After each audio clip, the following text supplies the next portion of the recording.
Hi, this is Mohan Roy, founder of career institute. आप सभी का हमारे यूट्यूब चैनल पर स्वागत है।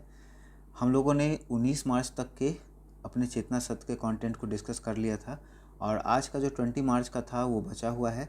और कल आप सभी को पता है कि ईद का छुट्टी है, तो कल चेतना सत्र हम लोग का मटेरियल नहीं आएगा। परसों संडे है तो परसों को भी नहीं आएगा, तो उसके बाद सोमवार को फिर आएगा। मतलब आपको कब मिलेगा?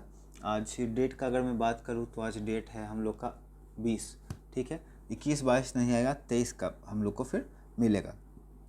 तो चलिए हम लोग शुरू करते हैं अपने वीडियो को। 19 मार्च का हम लोगों ने डिस्कस कर लिया था, ये बचा है 20 मार्च का। तो 20 मार्च के चेतना सत्र के कंटेंट को हम लोग क्या करेंगे, अब डिस्कस करेंगे। तो सबसे पहले पेन का थोड़ा सा इशू आ रहा है। पेन को हम लोग कलर चेंज कर लेंगे पेन का। इसमें पर्पल ही मुझे ठीक लग रहा है और इसका थोड़ा सा डार्क मैं कर लेता हूँ। देख सकते हैं यहाँ पे 20 तारीख है, प्रार्थना करना है, उसके बाद हम लोग का आज का दिन का शुरू हो जाएगा। विश्व मौखिक स्वास्थ्य दिवस वर्ष 20 मार्च को मनाया जाता है। याद रखिएगा क्या है, विश्व मौखिक स्वास्थ्य दिवस, ठीक है।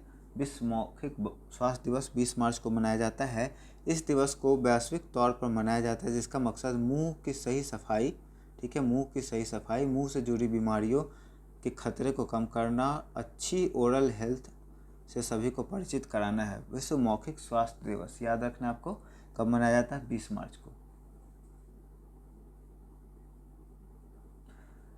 बिहारी जोनिक ये पूछ रहे हैं कि सर व्हाट इज़ दिस।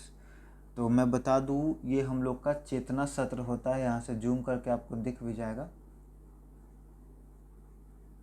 ये चेतना सत्र का कंटेंट होता है, ठीक है, जिसमें हम लोग डिस्कस करते हैं जो बिहार बोर्ड के बच्चों को SCERT के द्वारा प्रोवाइड कराया जाता है मटेरियल सुबह में प्रेयर के समय, वही है मैं डिस्कस करता हूँ। इसमें करेंट अफेयर होते हैं जो आपको जनरल कंपटीशन वगैरह की भी तैयारी में बहुत मदद करेगा, ठीक है। तो ये काफ़ी हेल्पफुल चीज़ है। तो आप भी आएँ, चैनल पे जुड़े और वहाँ से इसको देखें, ठीक है। उसके बाद है विश्व गौरैया दिवस। ये तो बिहार के लिए बहुत ज़रूरी है क्योंकि हम लोग का ये स्टेट बर्ड है। गौरैया जो है हम लोग का स्टेट बर्ड है, तो इसको याद रखना है। विश्व गौरैया दिवस कब मनाया जाता है? 20 मार्च को, ठीक है। और शायद 22 मार्च को बिहार दिवस भी है।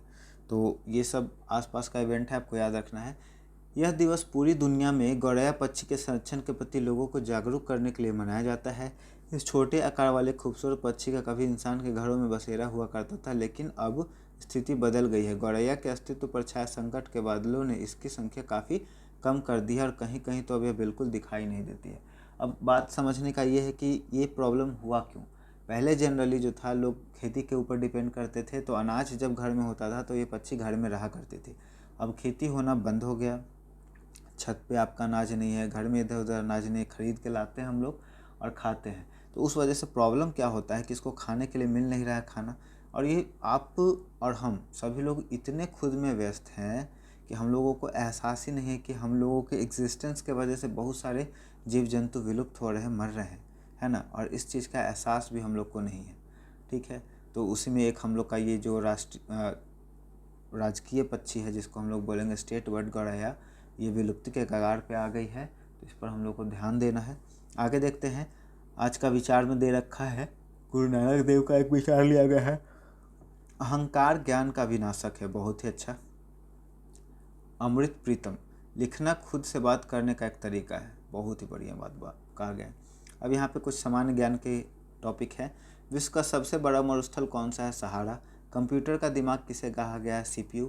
अब CPU का फुल फॉर्म आप बताएंगे कमेंट बॉक्स में आकर के, आपके लिए होमवर्क रहेगा। पृथ्वी के वायुमंडल की सबसे बाहरी परत कौन सी है? बहिर्मंडल, एक्सोस्फेयर। रेशम के कीड़ों का पालन क्या कहलाता है? सेरीकल्चर। ये भी कंपटीशन के लिए बहुत ज़रूरी है। भारत का सर्वोच्च न्यायालय कहाँ स्थित है? नई दिल्ली में। कोई भी बता सकता है, आसान बात है ये। अब उसके बाद कुछ सिमिलर बताना है आपको, रीजनिंग है यहाँ पर। शेर के बच्चा को कहते हैं शावक, कुत्ते के बच्चे को कहेंगे पिल्ला, ठीक है। मछली सांस लेता है गलफड़े से, मनुष्य सांस लेगा फेफड़े से। कलम के अंदर रहता है स्याही, टॉर्च के अंदर रहेगा बैटरी। देश का उल्टा विदेश, आयात का उल्टा निर्यात। बैडमिंटन कोर्ट में खेला जाएगा, बॉक्सिंग रिंग में खेला जाएगा। बहुत आसान था। लाफ मतलब हंसना, क्राई मतलब रोना, पुश का मतलब धक्का, पुल मतलब खींचना। एंशियंट का मतलब पुराना, मॉडर्न मतलब नया, नेचुरल का मतलब प्राकृतिक, आर्टिफिशियल मतलब मानव द्वारा बनाया गया, परमानेंट का मतलब स्थायी, टेम्पोररी मतलब अस्थायी, इम्पोर्ट का मतलब आयात, एक्सपोर्ट का मतलब निर्यात। अब यहाँ पे हिंदी के कुछ वर्ड है।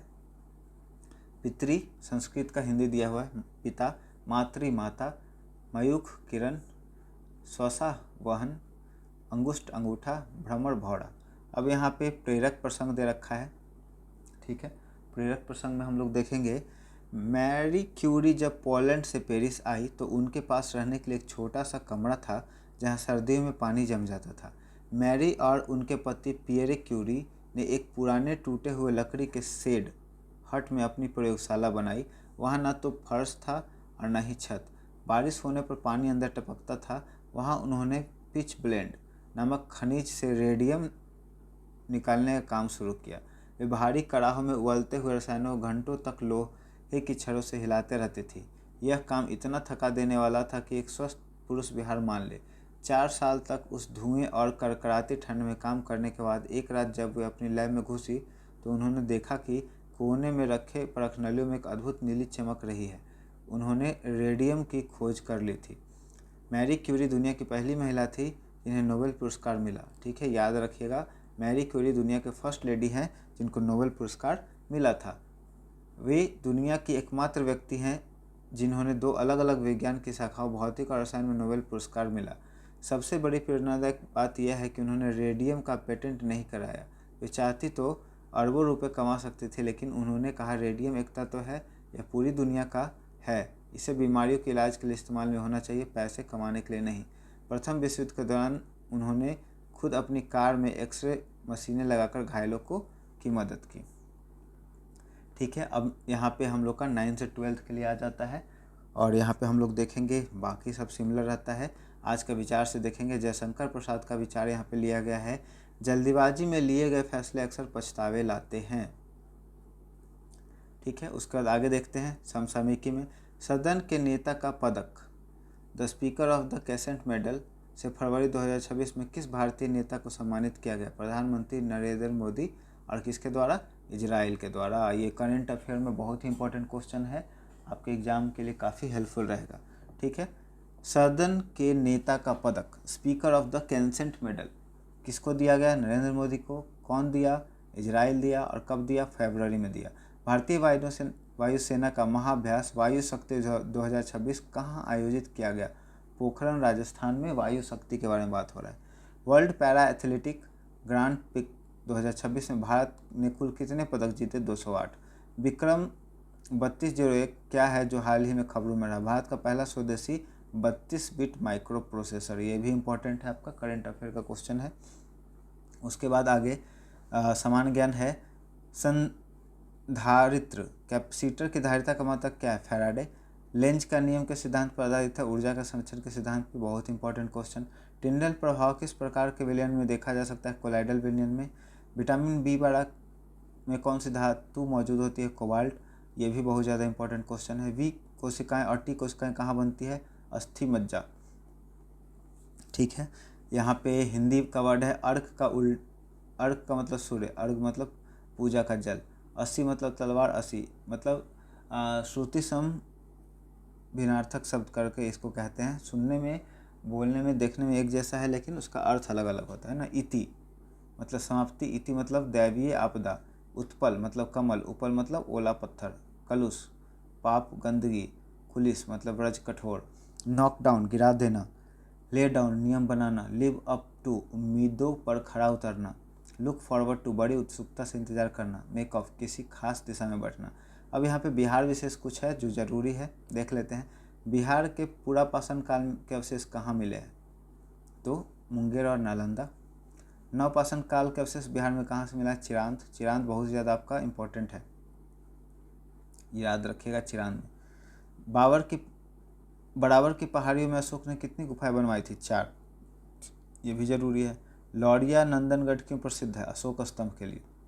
उसके बाद यहाँ पे रीजनिंग है, एक लड़के का परिचय कराते हुए एक लड़की ने कहा वह मेरे पापा के पिता की इकलौती बेटी का बेटा है।